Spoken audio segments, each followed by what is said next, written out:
பாஜகவின் ஆபரேஷன் சவுதியில் இப்போது ஒளிந்து கொண்டிருக்கும் பெயர் காங்கிரசின் சசி தரூர்.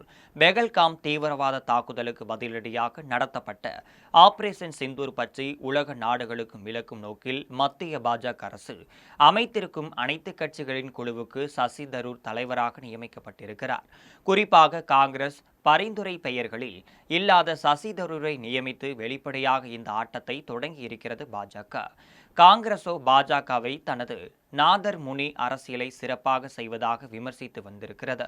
இந்த இரு தரப்பிற்கும் இடையில் சசி தரூரோ எதுவும் நடக்காதது போல் அலட்டிக் கொள்ளாமல் கேஷுவலாக நடந்து செல்கிறார். இதனாலேயே சசி தரூர் பாஜக பக்கம் சாய்வதற்கு வாய்ப்பிருப்பதாகவும் பேச்சுகள் அடிபட தொடங்கியிருக்கிறது. ஆகவே சசி தரூரின் அரசியல் பயணம் எப்போது தொடங்கியது? அரசியலுக்கு வருவதற்கு முன்பாகவே எப்படி உலகறிந்த முகமாக இருந்தார்? அரசியலில் நுழைந்தபோது சிவப்பு கம்பளத்தில் வரவேற்கப்பட்ட காங்கிரஸில் இப்போது எந்த இடத்தில் இருக்கிறார்? இந்த நேரத்தில் இவரின் பெயர் இழுக்க பாஜகவின் தேவை என்ன என்பதை வரிசையாக பார்க்கலாம். 1956இல் மலையாள தம்பதிக்கு லண்டனில் பிறந்தார் சசி தரூர். இவருக்கு 2 வயது இருக்கும் போதே இவரின் பெற்றோர் இந்தியாவிற்கு திரும்பிவிட்டனர். ஏற்காடு மாண்டோஃபோர்ட் பள்ளியில் பள்ளி படிப்பை முடித்த சசி தரூர் 1975இல் டெல்லியில் கல்லூரி படிப்பை முடித்திருக்கிறார்.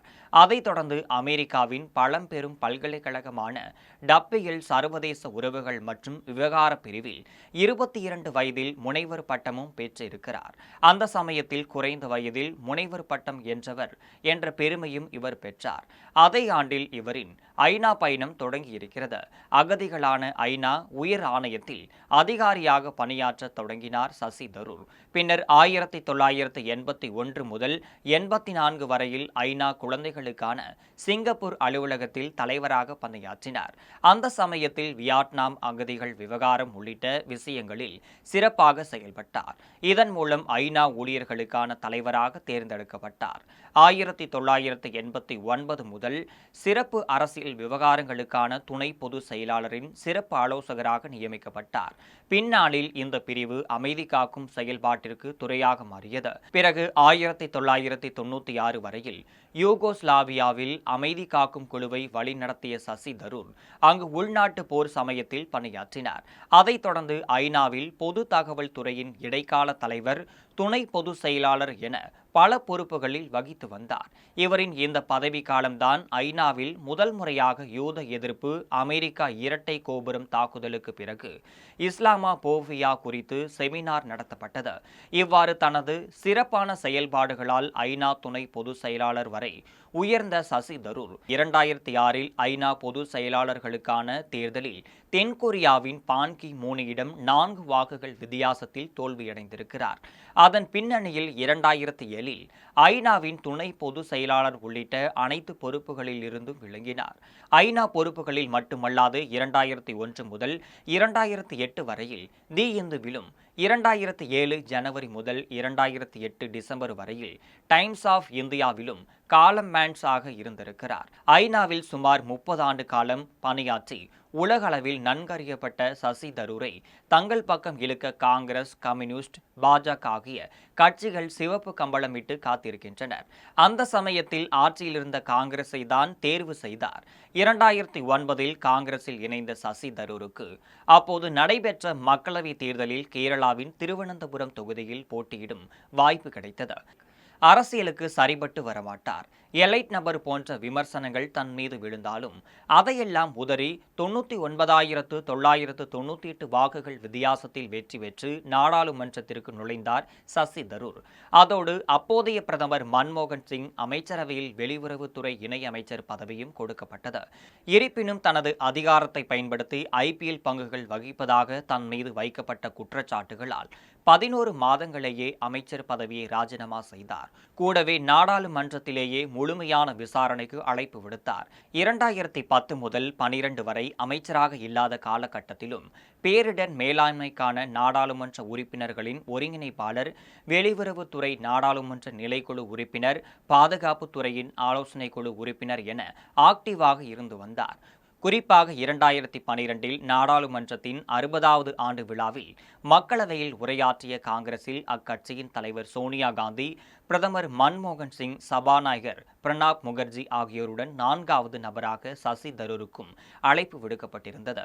அதே ஆண்டில் மத்திய மனிதவளத்துறை இணை அமைச்சர் பதவி இவருக்கு வழங்கப்பட்டது. சமூக வலைதளங்களில் வளரத் தொடங்கிய அந்த காலகட்டத்தில் எக்ஸ் தளத்தில் 2013 வரை அதிகம் பேர் பின்தொடரும் அரசியல்வாதியாக இவர் இருந்து வந்தார். அதன் பிறகு மோடி இவரை ஓவர்டேக் செய்தார். 2014 மக்களவைத் தேர்தலில் பாஜக ஆட்சியை பிடித்தது. எதிர்க்கட்சி அந்தஸ்தையும் கூட காங்கிரசால் பெற முடியவில்லை. ஆனாலும் திருவனந்தபுரம் சுமார் 15,000 வாக்குகள் வித்தியாசத்தில் 2வது முறையாக வெற்றி பெற்று எதிர்க்கட்சி வரிசையில் இருந்த சசி தரூரை வெளியுறவுத்துறைக்கான நாடாளுமன்ற நிலைக்குழு தலைவராக நியமித்து பாஜக அரசு நியமித்தது. அதே ஆண்டில் மோடியை புகழ்ந்ததாக காங்கிரஸ் செய்தி தொடர்பாளர் பதவியிலிருந்து கட்சி தலைமையால் சசி தரூர் நீக்கப்பட்டார். 2019 பாஜக மீண்டும் ஆட்சிக்கு வருகிறது. மீண்டும் காங்கிரஸ் எதிர்க்கட்சி அந்தஸ்தை பெறவில்லை. இருப்பினும் அதே திருவனந்தபுரத்தில் சுமார் 1 லட்சம் வாக்குகள் வித்தியாசத்தில் தொடர்ச்சியாக 3வது முறையாக வெற்றி பெற்ற சசி தரூரை தகவல் தொழில்நுட்பத்துறையின் நாடாளுமன்ற நிலைக்குழு தலைவராக நியமித்து பாஜக அரசு உத்தரவிட்டது. இதன் காரணமாக அகில இந்திய காங்கிரஸ் கமிட்டியின் தலைவர் பதவியிலிருந்து சோனியா காந்தி விலகினார். அதைத் தொடர்ந்து அடுத்த தலைவர் யார் என கட்சிக்குள் பேச்சுகள் எழுந்திருக்கின்றன. கட்சி தேர்தலிலும் அறிவிக்கப்பட்டது. அதைத் தொடர்ந்து முதல் ஆளாக தலைவர் பதவிக்கு போட்டியிட விருப்ப மனு தாக்கல் செய்தார் சசி தரூர். கிட்டத்தட்ட அவர்தான் அடுத்த தலைவர் என பேச்சுகள் எழத் தொடங்கினர். அந்த நேரத்தில் மல்லிகார்ஜுன கார்கே விருப்ப மனு தாக்கல் செய்யப்பட்டார். நிலைமை அப்படியே தலைகீழாக மாறியது. மல்லிகார்ஜுன கார்கே தலைவராக்கப்பட்டார். 2024 மக்களவைத் தேர்தலுக்கு வந்தது. இம்முறையும் பாஜக தனி பெரும்பான்மையை இழந்து சந்திரபாபு நாயுடுவின் தெலுங்கு தேசம் மற்றும் நிதிஷ்குமாரின் ஐக்கிய ஜனதா தளம் ஆகிய கட்சிகளின் ஆதரவால் கூட்டணி ஆட்சி அமைத்தது. அதே சமயம் காங்கிரஸ் பெரும் முன்னேற்றமாக தனியாக 99 இடங்களை வெற்றி பெற்று எதிர்க்கட்சி அந்தஸ்தை பெற்றது. திருவனந்தபுரத்தில் சுமார் 16,000 வாக்குகள் வித்தியாசத்தில் தொடர்ச்சியாக 4வது முறையாக வெற்றி பெற்ற சசி தரூரை வெளியுறவுத்துறைக்கான நாடாளுமன்ற நிலைக்குழு தலைவராக நியமித்திருக்கிறது பாஜக அரசு. பாஜகவின் வெற்றிக்கு முக்கிய காரணமாக தேர்தல் இல்லாத சமயத்திலும் தேர்தல் நோக்கிய தனது செயல்பாட்டை ஒவ்வொன்றாக செயல் கொண்டிருப்பதே. அந்த வரிசையில் பாஜகவில் எப்போதுமே ஆக்டிவாக இருக்கும் செயல் திட்டம் மிஷன் சவுத். தென்னிந்தியாவில் கர்நாடகாவில் மட்டும் பாஜக காங்கிரஸ் மாறி மாறி ஆட்சிக்கு வந்தாலும் மற்ற 4 மாநிலங்களில் பாஜகவால் வலுவாக காலூன்ற முடியவில்லை. தென்னிந்தியாவிலும் நாடாளுமன்றத்திலும் பாஜகவின் குரலாக ஒலிக்கும் பெரிய குரலாக அக்கட்சியில் யாரும் இல்லை. அதற்கான பாஜகவில் தேடலாக தான் சசி தரூர் குறிவைக்கப்பட்டதாக அரசியல் வட்டாரத்தில் பேச்சுகள் அடிபட்டு வருகிறது. தேசிய அளவில் பரிச்சயமான முகம், அதை தாண்டி ஐநாவில் 30 ஆண்டு காலம் பணியாற்றிய அனுபவம், வெளிவிவகார கொள்கை, ஆங்கில புலமை, எழுத்து ஆகியவற்றில் எஸ்பெர்ட் என சசி தரூர் பட்டியல் நீள்கிறது. கடந்த பிப்ரவரியில் கேரளாவில் பொருளாதார வளர்ச்சிக்கு இடதுசாரி அரசை பாராட்டி ஒரு கட்டுரை எழுதியிருந்தார் சசி தரூர்.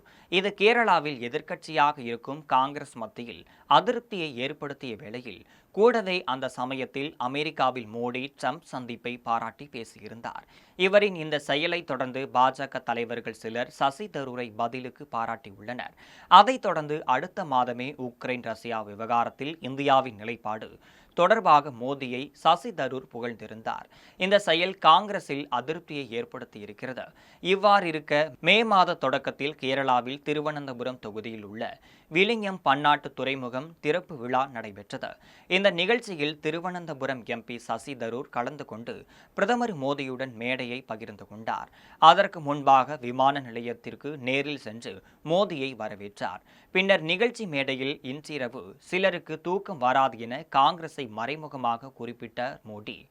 இவ்வாறு பாஜக, சசி தரூர், காங்கிரஸ் என சுற்றிருக்கும் அரசியல் தற்போது ஆபரேஷன் சிந்தூர் பற்றி உலக நாடுகளுக்கு விளக்க மத்திய பாஜக அரசு நியமித்த குழுவுக்கு சசி தரூரை தலைவராக நியமிப்பதிலும் தொடர்கிறது. குறிப்பாக இந்த விஷயத்தில் நாரதர் வேலையை பாஜக சிறப்பாக செய்கிறது என காங்கிரஸ் ஒரு பக்கம் விமர்சிக்க, மறுபக்கம் வெளியுறவு கொள்கையில் புலமிக்க சசி தரூரை வேண்டுமென்றே காங்கிரஸ் ஓரங்கட்டி அவமதிக்கிறது என பாஜகவில் விமர்சனத்தை முன்வைத்திருக்கிறது.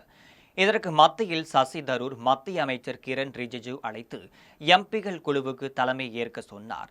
இதில் அரசியல் எதுவும் இல்லை, என் தகுதி எனக்கு தெரியும், யாரும் என்னை அவமானப்படுத்த முடியாது.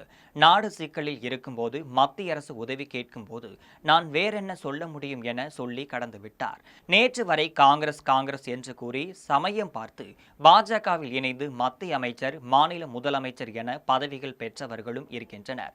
கடைசி வரை காங்கிரஸ் தான் என உறுதியாக இருப்பவர்களும் இருக்கின்றனர். இதில் சசி தரூர் என்னவென்று அடுத்தடுத்த நகர்வுகளில் மெல்ல மெல்ல புலம்படக்கூடும்.